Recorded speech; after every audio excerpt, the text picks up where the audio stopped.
মেয়েদের জীবনটা অনেক দুঃখের। মেয়েদের নিয়ে না কোনো স্বপ্ন রচনা করা যায় না, অন্তত মেয়ে সন্তানকে নিয়ে না।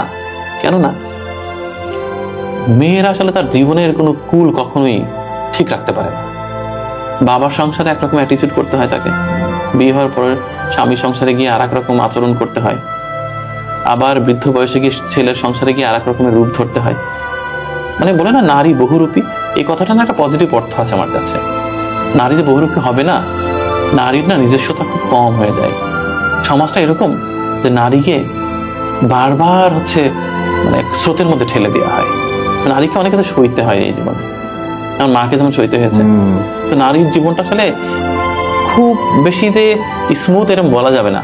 প্রতিটা নারীর জীবনেই খুব যন্ত্রণা, মানে এক একটা স্টেজে এক এক রকমের যন্ত্রণা। এই যন্ত্রণার কোনো সীমারেখা নেই। আমার তো মনে হয় প্রত্যেকটি নারী আসলে যন্ত্রণার মানে একেবারে বিশাল বড় একটা গোডাউন তৈরি করে রেখেছে হৃদয়ের ভিতরে, খুলে দিলে পৃথিবী প্লাবন হয়ে যাবে।